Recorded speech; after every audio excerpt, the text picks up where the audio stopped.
महान पुस्तकों की एक विशेषता यह भी होती है कि उसके पात्रों से आने वाले अनेक युग अपने आप को जोड़ पाते हैं। उसके संदर्भों से वो अपने समय को समझ पाते हैं, अपने समय की समस्याओं का समाधान ढूंढ पाते हैं। महाभारत निस्संदेह एक ऐसी ही पुस्तक है। इस बात का मैं और अधिक स्पष्टीकरण अपनी एक छोटी सी कविता के द्वारा करना चाहती हूँ।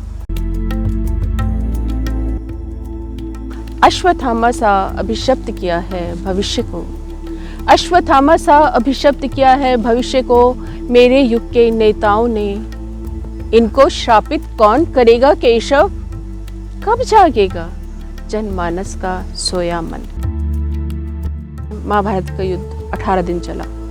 18वें दिन अश्वत्थामा ने अपने ब्रह्मास्त्र की दिशा उत्तरा के गर्भ की ओर मोड़ दी ताकि उसका गर्भपात हो जाए और कौरवों और पांडवों के वंश का समूल नाश हो जाए, अर्थात उनका कोई भविष्य ना रहे।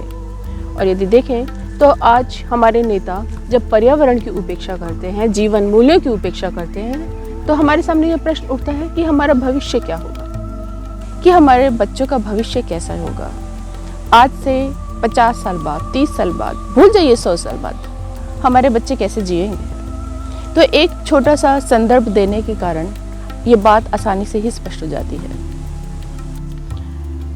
इसी बात को आगे बढ़ाते हुए मैं अपनी एक कविता प्रस्तुत कर रही हूँ। 19वां दिन। जब अश्वत्थामा ने ब्रह्मास्त्र उत्तरा के गर्भ की ओर किया तो केशव उससे बहुत क्रोधित हो गए, वो बहुत दुखी हो गए। उन्होंने उसको श्राप दिया कि वो कभी मृत्यु को प्राप्त नहीं होगा, उसके घाव सदा रिश्ते रहेंगे, अर्थात वो हमेशा पीड़ित रहेगा। इससे मैंने अश्वत्थामा की कल्पना कलयुग के रूप में करी है। अश्वत्थामा एक ऐसे व्यक्ति थे जो कुंठित थे, वो ईर्ष्या से ग्रस्त थे। उन्हें इस बात से ईर्ष्या थी कि अर्जुन उनसे अधिक धनुर्धर क्यों है, दुर्योधन उनसे अधिक संपन्न क्यों है। वह अपने आप को स्वीकार नहीं कर पाते थे, वे दुखी थे, वे दूसरों का नाश करना चाहते थे क्योंकि वह स्वयं से संतुष्ट नहीं थे। और यदि देखा जाए तो कलयुग यही है जिसमें हम अपने आप को स्वीकार नहीं कर पाते। हम दूसरों को देख रहे हैं, हमें लगता है बाहर की चीजें आ जाने से हम सुखी हो जाएंगे, जबकि सुख हमारे भीतर है। 19वां दिन।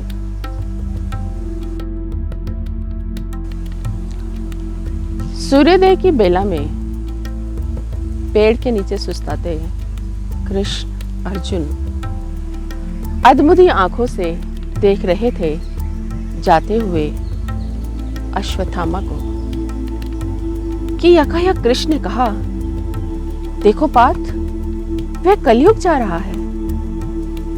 द्वापर में जीवन मूल्यों से बड़े हो उठे थे जीवन के स्वार्थ।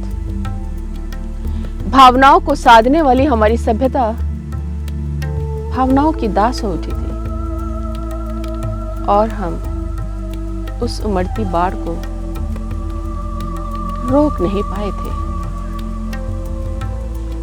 आपकी आंखें नम है प्रभु, अर्जुन ने कहा। हाँ पार्थ, विचलित हूं पहली बार। दिशाहीन होती इस संस्कृति का प्रतिनिधित्व अब ईर्ष्या और असुरक्षा से लदा यह कुंठित द्रोण पुत्र करेगा। अब युद्ध के समय ये तुम्हारी तरह प्रश्न नहीं उठाएगा, अपने स्वार्थ को अपना अधिकार समझ अहंकार से थरथराएगा।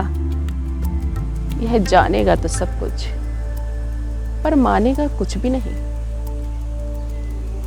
सूरज चढ़ आया था। चलिए प्रभु, अर्जुन ने कहा।